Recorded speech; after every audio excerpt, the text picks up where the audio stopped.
In today's video, we are examining the Bitcoin collateral loan options out there for those who want to stack more sats and embrace the moniker of never selling your Bitcoin. We got 3 of the top Bitcoin lending platforms. I've never done a compare and contrast, so I'm going to show you that today and break down why these loans are game changers, explore the platforms and the pros and cons. So stay tuned.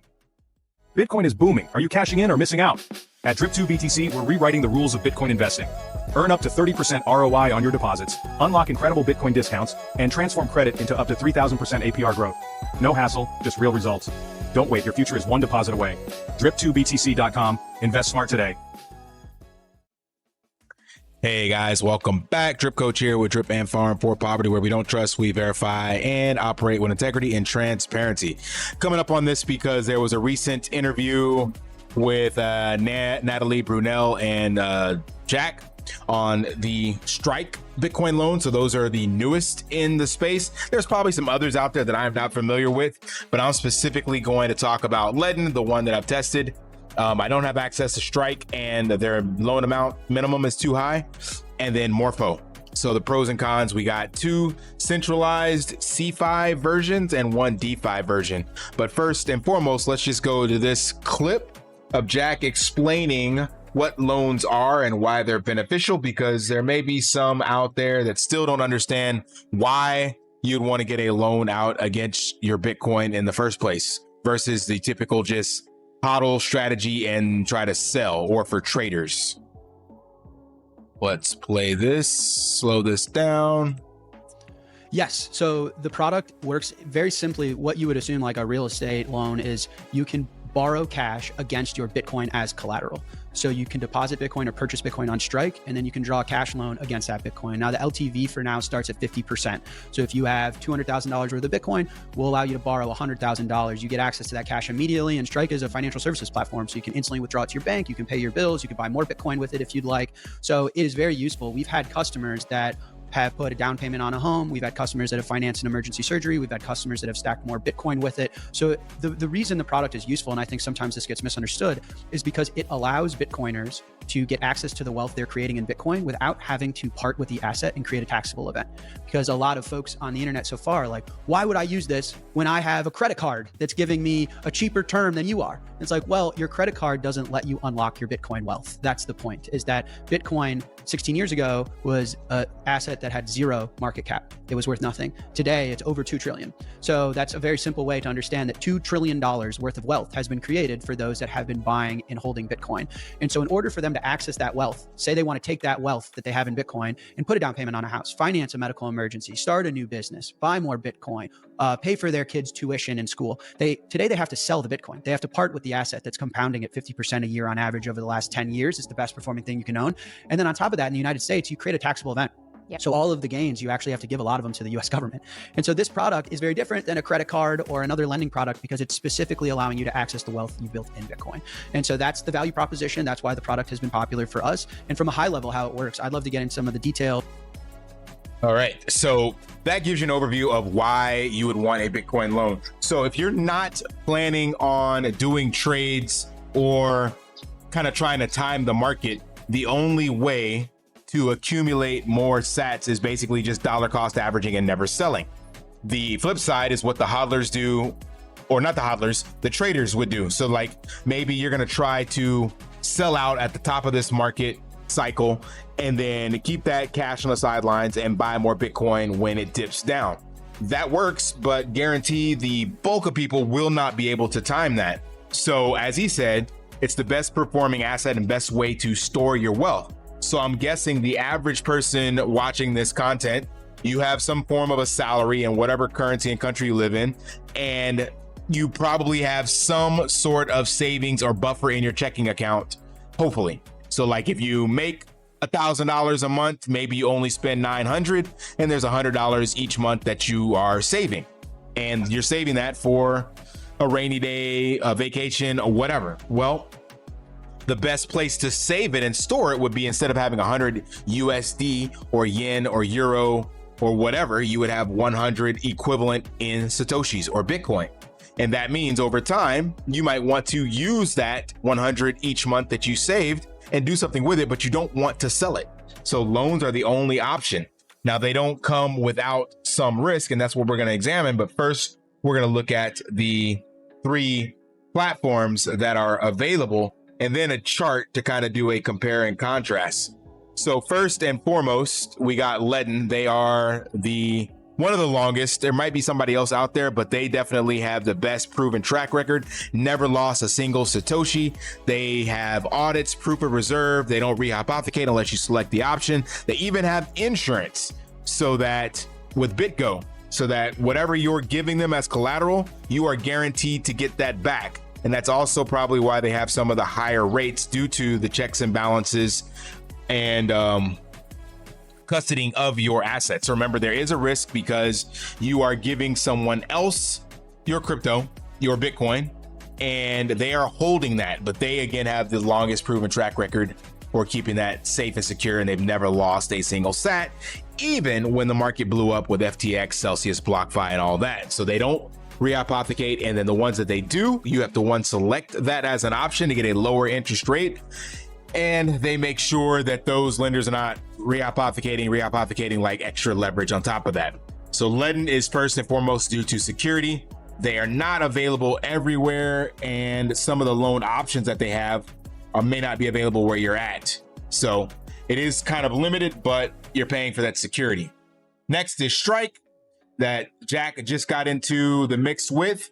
And like I said, they have this minimum of 75K, not available to most people who are just dollar cost averaging to Bitcoin. You probably don't have a whole Bitcoin at this stage, or this is still 3/4 price wise.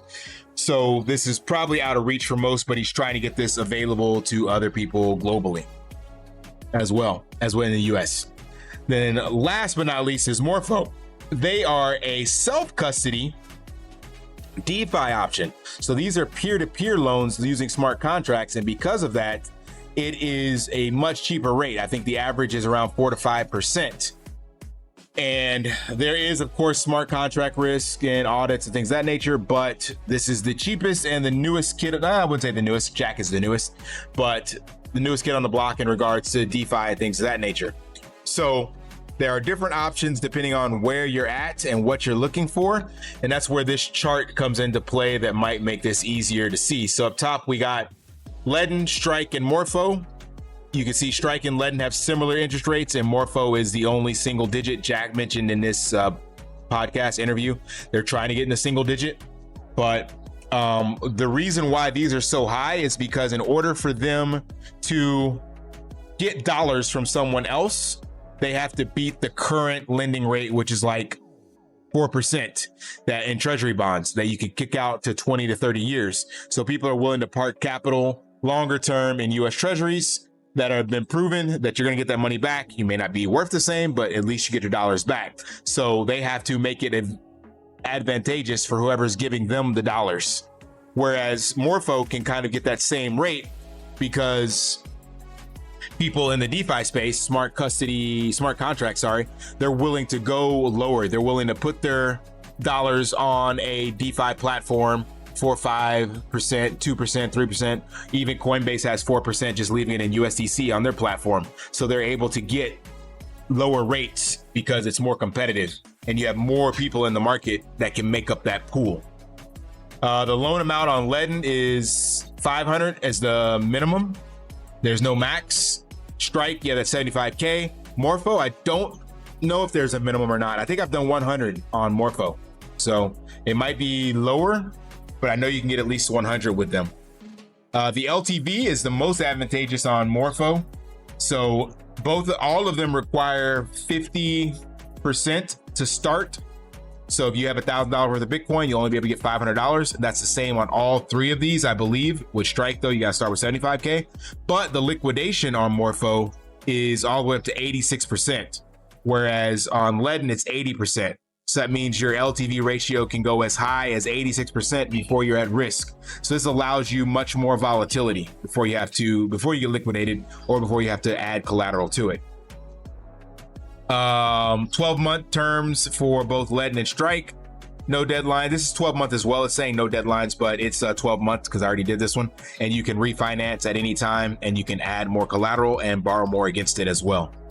And so you can roll the loans on all of these at any part in the future. They do audits on Ledn every 6 months. Strike hasn't gotten there yet, but I think they said they're going to be doing proof of reserves. And Morpho is a smart contract, so you can see that it is kind of audited by the smart contract, and your collateral is stored there. Let's go with, we'll skip transparency, kind of already touched on that. Availability on Ledn, it's in 100 countries, and then both Morpho and Strike are pretty much only US based. No credit checks on any of these. The easiest to get into without even, I don't even believe there's really KYC. You have the KYC on Coinbase, so I guess that's already been done. So from Coinbase to Ledn, I think it was just literally clicking 3 buttons and that was it. And yeah, reserves, I already talked about that. So depending on where your head is at, what the risk tolerance is, the easiest by far with the lowest rate is Morpho, but they haven't been battle tested on the smart contract side, so keep that in mind. And the most secure and second easiest is Ledn for sure. So this is again all for all those that don't want to sell their Bitcoin, but they still want to be able to use that collateral, especially if you're doing like me, to where your income is coming in your fiat currency, but you're taking 100% of that each month and putting in the Bitcoin to store your wealth. Well, you still have monthly bills that you have to pay. And if you don't want to sell the Bitcoin that you're buying, because that could be not advantageous. So let's just say you're putting your salary in twice a month because you get paid bi-weekly, and Bitcoin's at 100K. And then when you're ready to sell, it's at 105 or at 95K, you would have lost buying power in that. So clearly that's not something you want to do. But if you take out a loan against it, you still have the original sats. And as Bitcoin goes back up in the future, that could actually pay off the loan and or allow you to take out additional value on the loan. So it really depends on where you're at, what your risk tolerance is, and how you're accumulating Bitcoin and what your long-term goal and thesis is as well. But for me, this is definitely the play going forward. Like I told you guys, I think I'm up to like 175% in Satoshi's increase just starting this strategy since January. So I will continue to hodl until I can be on that whole coiner status, because that is my goal, to basically create or generate enough to have 1 Bitcoin within this cycle from this new strategy, not counting the other investments and things of that nature that I have. So we'll see how that goes. I'll keep you guys posted, but hopefully that gave you some insights, compare and contrast on how these 3 platforms work. All right, smash that HPO special, help a brother out, like, subscribe, comment down below. And until next time, lift daily and achieve your impossible. See ya.